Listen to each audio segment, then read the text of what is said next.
Hello everyone, so please welcome back Twinkle Study Classes. So आज की मेरी बड़ी अपडेट होगी बोर्ड एग्जाम्स में कॉपीज को किस तरीके से जो है चेक किया जाता है।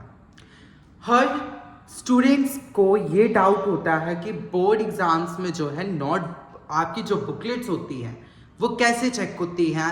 आपको होता है कि हम पास होंगे, हम फेल होंगे। That's a very big serious problem. Okay, so आपके इसी डाउट को क्लियर करने के लिए मैं आज लेकर आया हूं इस टॉपिक पर video. So every board students to prepare your class 10th 11th and 12th board exams to watch this video and share this video carefully in your WhatsApp groups or other platforms or other social media platforms. Okay, so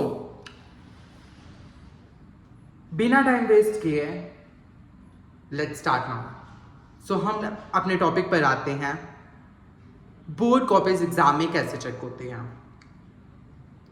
firstly मैं आपको बोल दूं, अगर आप board exams में आप अगर अपने राइटिंग करते हैं, आप मार्जिन्स लाइन्स लगाते हैं, मार्जिन्स लाइन लगाने का कोई मतलब नहीं है।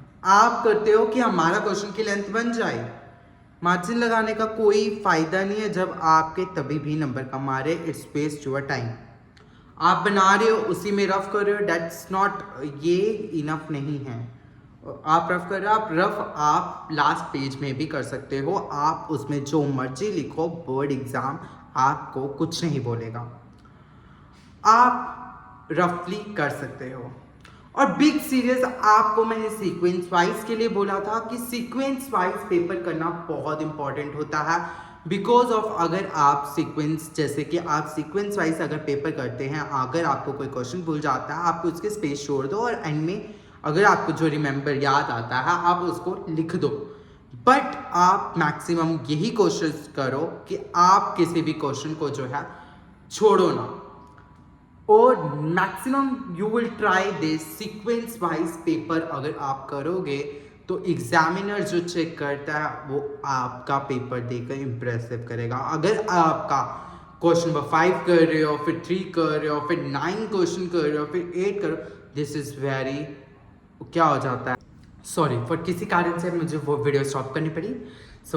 मेरी तरफ से सॉरी। हम बात ट्रैक पर आते हैं। हम क्या बोल रहे थे कि मैंने आपको बोला कि अगर आप किसी सीक्वेंस वाइज पेपर पे आप अगर क्वेश्चन नंबर 5, क्वेश्चन नंबर 9 अटेम्प्टेशन करते हैं, एग्जामिनर जब आपकी नोटबुक्स को चेक कर रहा है वो क्या हो जाएगा, पजल हो जाएगा, और उस कारण आपके मार्क्स हो सकते हैं कट। क्योंकि एग्जामिनर आपकी नोटबुक, आपकी जो बुकलेट होगी उसको ज़्यादा ध्यान से चेक करेगा। उनको डाउट होगा कि आपने गलतियां की हैं। अब और मेरी बात क्या थी कि बोर्ड एग्जाम में जब आपकी चेक होती हैं आपकी बुक्स, तो उसमें एग्जामिनर जब चेक करता है वो वर्ड टू वर्ड जो है नहीं देखते। वो अगर आपका फॉर्मेट ठीक है, वहाँ पे उनको एक आंसर कीज दी जाती है, वो उस अकॉर्डिंग जो है एक नंबर ऑफ फॉर्मेट होता है, उसी अकॉर्डिंग आपके जो मार्क्स है वो दिए जाते हैं।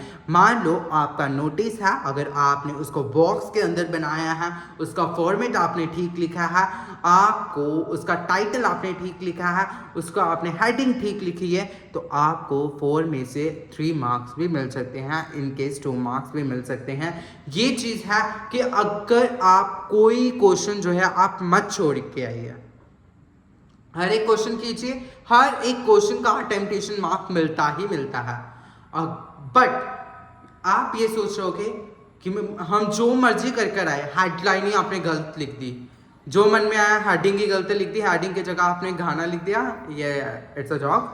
बट फिर भी कुछ बच्चे ऐसे होते हैं जो गलत लिख देते हैं, तो ऐसा नहीं करना। अगर आप ये सब कुछ करेंगे, आप अपने लिए खुद प्रॉब्लम क्रिएट करेंगे। आपके एग्जामिनर कॉपी अच्छे से चेक नहीं करेगा, वो क्रॉस इंटू क्रॉस ही लगाता जाएगा।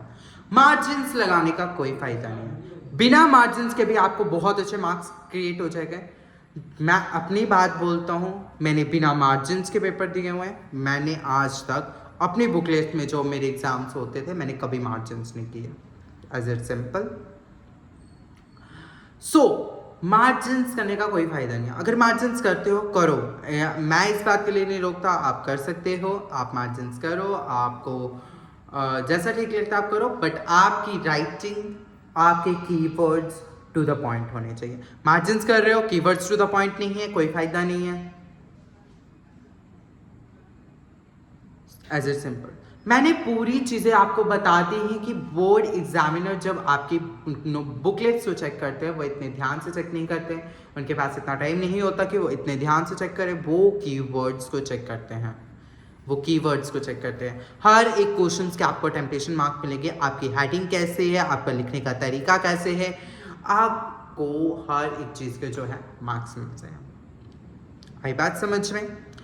आई होप कि सभी स्टूडेंट्स को समझ आ गया होगा कि बोर्ड एग्जाम्स में जो कॉपीज हैं वो किस तरीके से जो है वो चेक किए जाते हैं।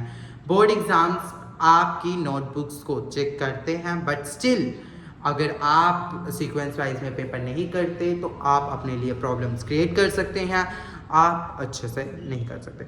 आई होप कि सबको मेरी वीडियोस के माध्यम से बहुत सारी बातें समझ लगी होगी, और मैं आशा करता हूँ कि आप मुझे कमेंट्स में बताएंगे। मेरे कमेंट्स बॉक्स ओपन है, आप कमेंट्स में बताइए कि आपको वीडियो कैसी लगी, और कमेंट्स में अपनी प्रॉब्लम्स को शेयर कीजिए ताकि मैं आपके प्रॉब्लम्स के पर्टिकुलर एक वीडियो लेकर आ सकूं।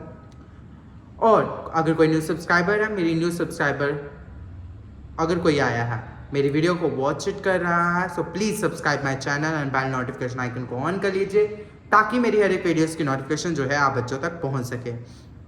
और मैं एक और बात बोलने वाला हूँ, मेरे जो सब्सक्राइबर्स है वो 1K कंप्लीट हो चुके हैं। आई होप कि आपकी वॉचिंग टाइमिंग और जो मेरे सब्सक्राइबर्स हैं और बढ़ें, और मैं ऐसे ऐसे वीडियोस बहुत सारी लेके आता रहूँगा और आपको मोटिवेशन भी देता रहूँगा। और आपके इंपॉर्टेंट क्वेश्चंस चाहिए, PYQs चाहिए, स्टडी मटेरियल चाहिए, so please you can ask me. Thanks for watching for this video. फिर मिलेंगे एक नई वीडियो के साथ।